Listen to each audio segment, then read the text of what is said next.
voici Crime Story. Les rendez-vous d'Alfred Hitchcock racontés par Serge Sauvion. Aujourd'hui de Oliver Henry Leslie, le petit garçon voulait se tuer.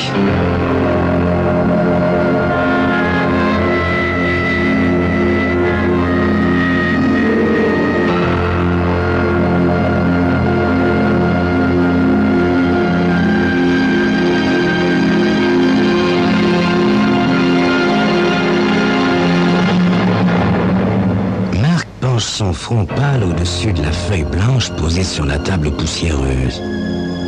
Il réfléchit intensément et cherche des mots qui pourront convaincre dans les recoins de son vocabulaire de petit garçon de 10 ans. Il serre bien fort son stylo et commence à écrire.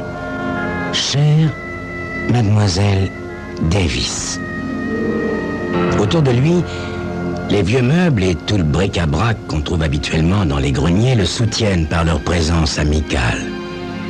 Marc adore venir se réfugier ici. Il se sent protégé du monde extérieur si cruel. Chère Mademoiselle Davis. Le stylo trace péniblement les lettres sur le papier.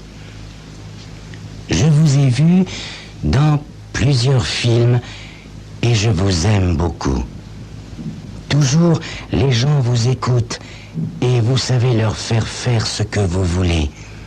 C'est pour ça que j'ai pensé que vous pourriez nous aider, moi et ma maman.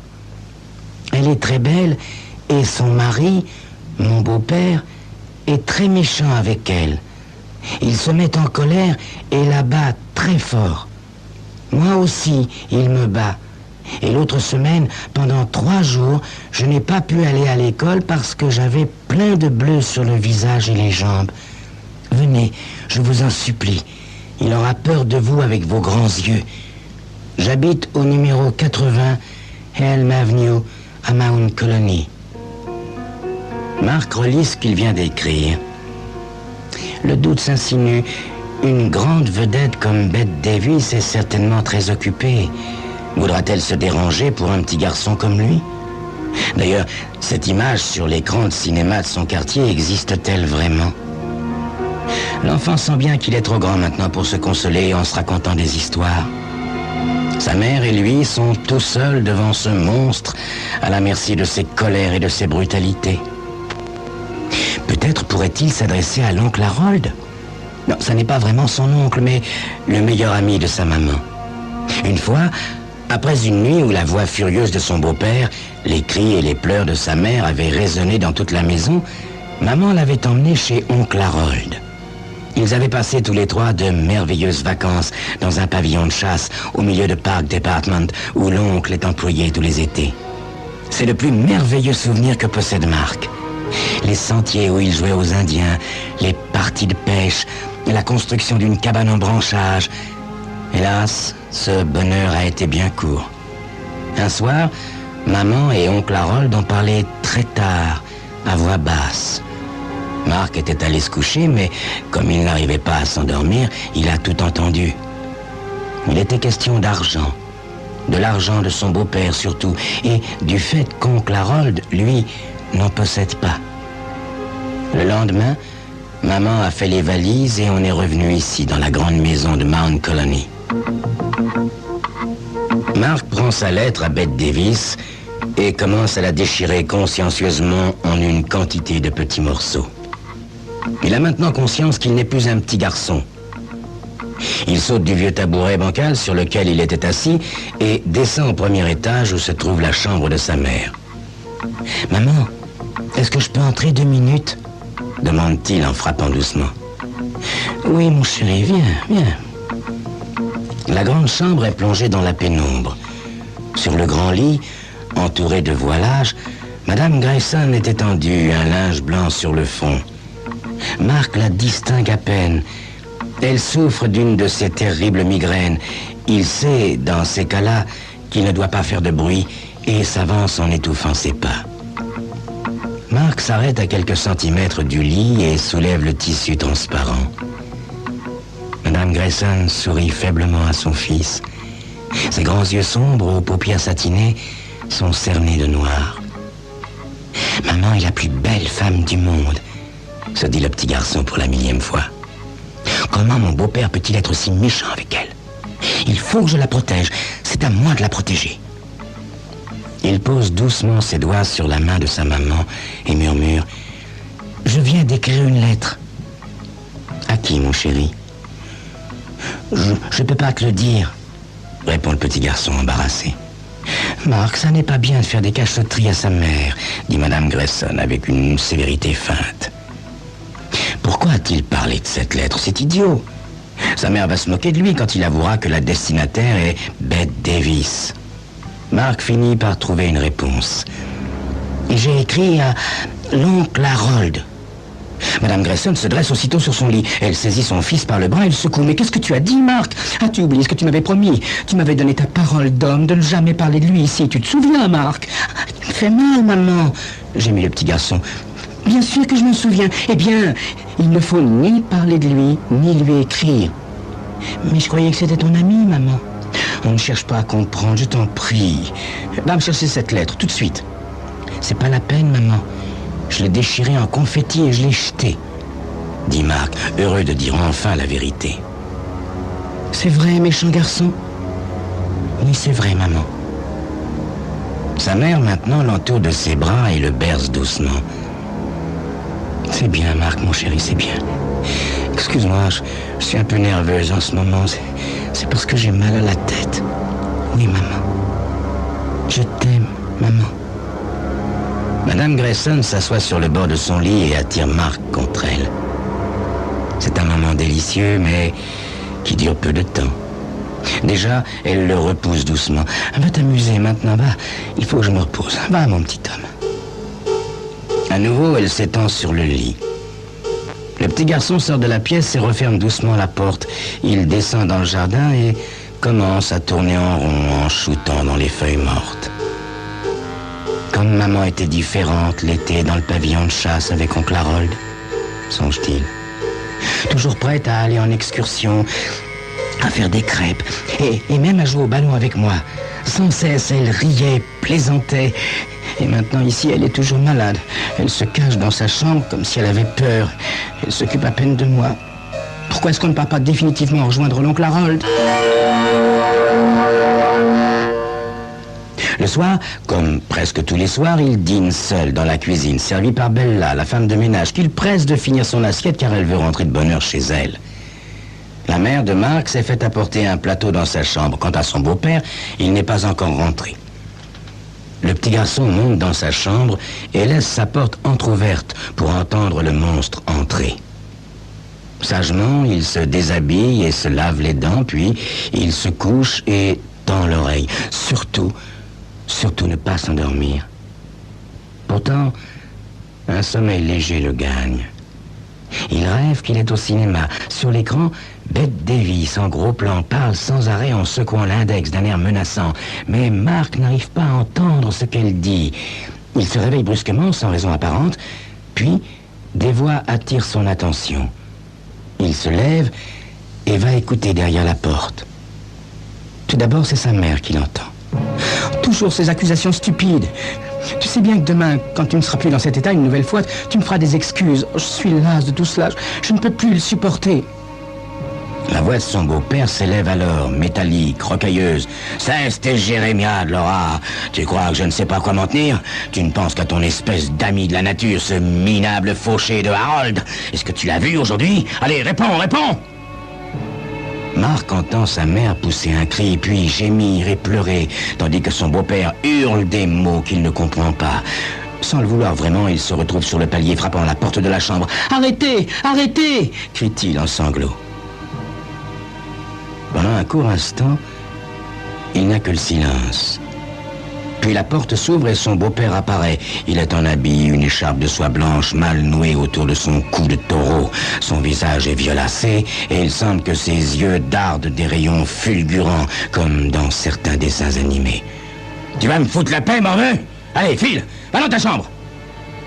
Marc recule de quelques pas, instinctivement. Puis, il s'arrête. Il voudra avoir le courage de braver cet homme pour défendre sa mère. Laissez ma mère tranquille, ou je raconterai pas tout ce que vous faites. Articule-t-il d'une voix tremblante. Le monstre se précipite sur Marc en hurlant « Ça m'étonnerait que t'en aies le temps, car je vais te réduire en bouillie !» D'un bond, le petit garçon atteint sa chambre et s'y enferme, plus mort que vif. Il n'entend plus que son cœur qui bat. Puis il distingue la voix de sa mère. « Si vous touchez un cheveu de cet enfant une nouvelle fois, je me tue, et vous aurez ma mort sur la conscience. » « Qu'est-ce que c'est que ce chantage ?» répond M. Grayson d'une voix adoucie. « Vous savez bien que j'ai dit ça pour lui faire peur et que je n'y toucherai plus à votre précieux fils. Je vous l'ai promis. » Marc entend un bruit de porte qui se referme, puis le silence revient dans la grande maison. Encore tout tremblant, il se recouche et reste étendu sur le dos, les yeux grands ouverts. Il voudrait sombrer dans le sommeil, mais il a l'impression que jamais plus il ne pourra dormir, à moins que la mort, peut-être. Il paraît que c'est un grand sommeil, la mort. Oh oui, ce serait bien de mourir, de ne plus avoir à supporter cette vie avec ces grandes personnes au comportement incompréhensible et fou. Oui, ils se repentiront. Ils se repentiront.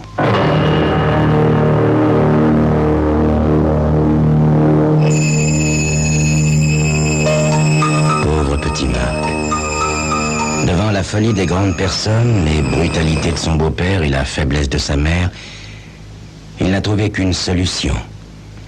Pour les punir, il va se suicider. Pourra-t-il mettre à exécution cette étrange forme de vengeance?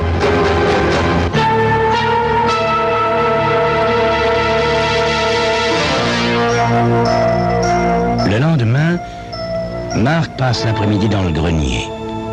Il rédige des petits billets pathétiques qu'il déchire au fur et à mesure qu'il les écrit. Aucun ne le satisfait vraiment. Il veut que le texte soit parfait, car à sa lecture, sa mère et son beau-père sentent un poignard qui s'enfonce dans leur cœur. Découragé, il abandonne sa besogne et se rend au rez-de-chaussée où il espère retrouver sa mère. Il veut l'embrasser encore, passer avec elle ces dernières heures, sans qu'elle se doute de rien, bien entendu. Au salon, il n'y a que Bella, la femme de ménage, qui époussette le bibelot.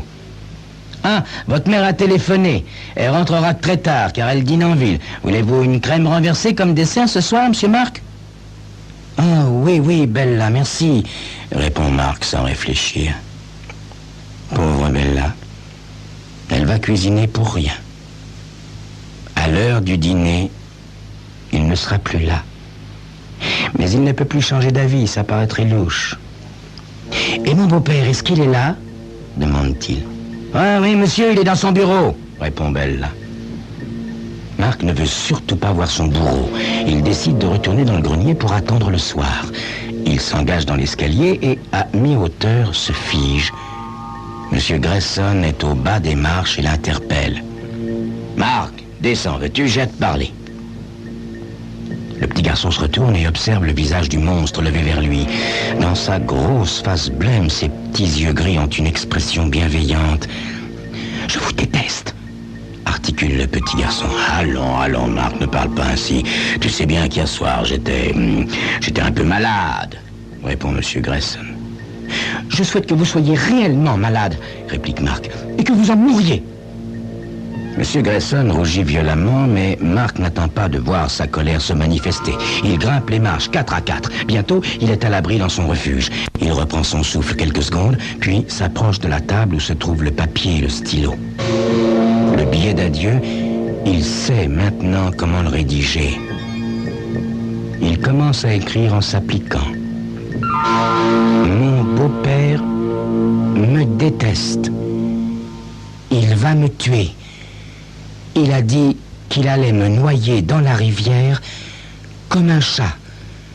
Ne le laissez pas commettre ce crime.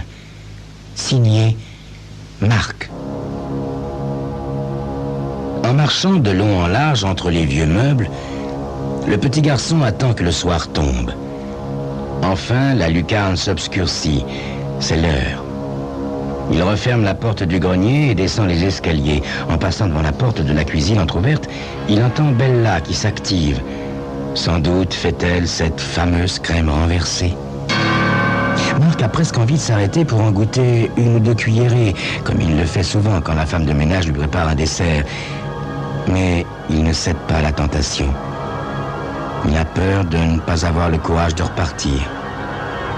Il se faufile dans le jardin puis s'engage sur le chemin qui mène au petit lac. Il marche vite en baissant la tête. Enfin, à travers les branches, il aperçoit le miroitement glacé de l'eau. La lune est cachée derrière un gros nuage. Tout est sombre. Le petit garçon avance jusqu'à la rive. Un souffle d'humidité l'enveloppe. Il est glacé jusqu'à l'os.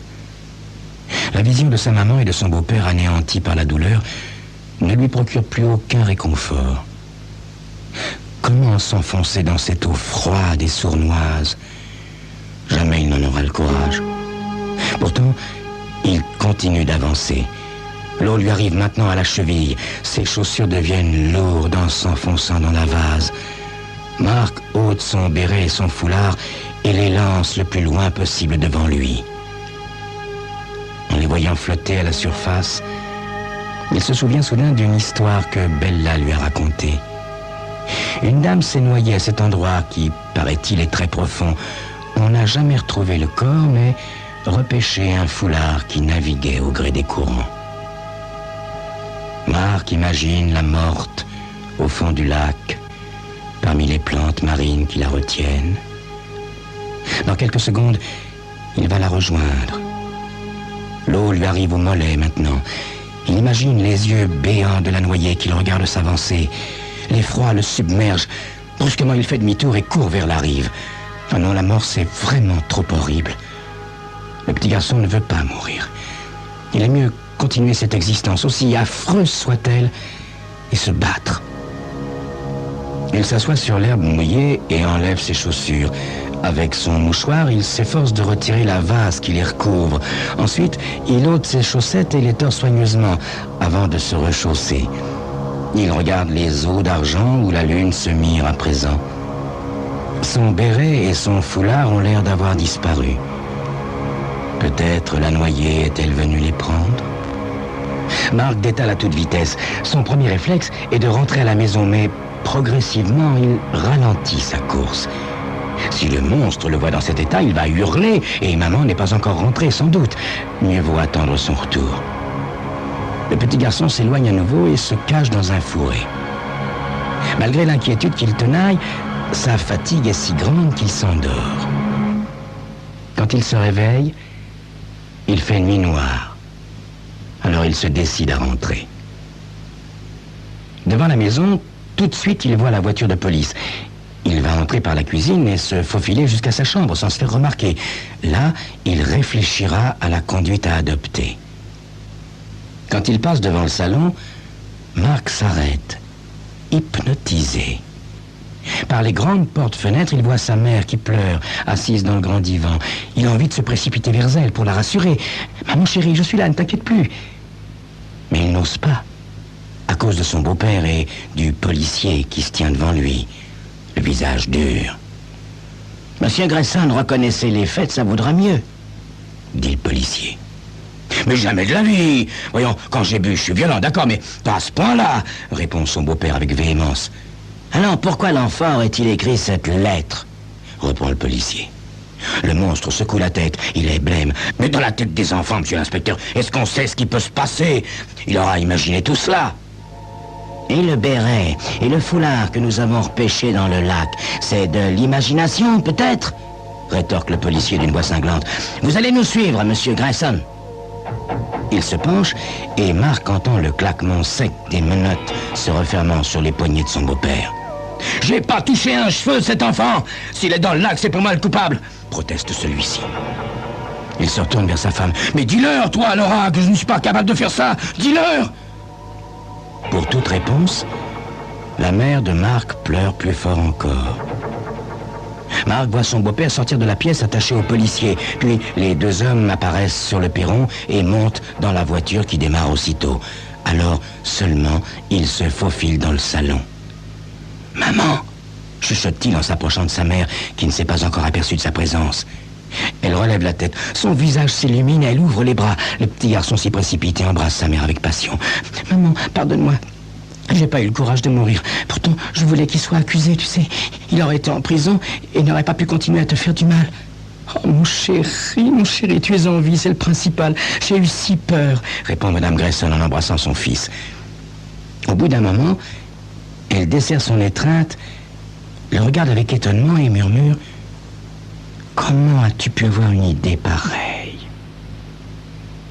Elle devient songeuse et reste un long moment silencieuse, puis elle demande au petit garçon « Tu te plais bien dans le grenier, n'est-ce pas ?»« Oh oui, maman. »« Eh bien, tu vas y rester pendant quelque temps sans en sortir.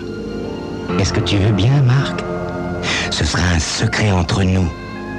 Après, tu partiras chez l'oncle Harold et bientôt je viendrai vous y rejoindre. » Marc a compris. Il a hâte d'aller s'enfermer dans le grenier et de commencer cette nouvelle vie d'où son beau-père est à tout jamais exclu. Marc se sent très fier. C'est lui, tout compte fait, qui a réussi à chasser le monstre et le punir pour la vie. C'était Crime Story, les rendez-vous d'Alfred Hitchcock racontés par Serge Sauvion. Aujourd'hui donc, d'Oliver Henry Leslie, le petit garçon qui voulait se tuer.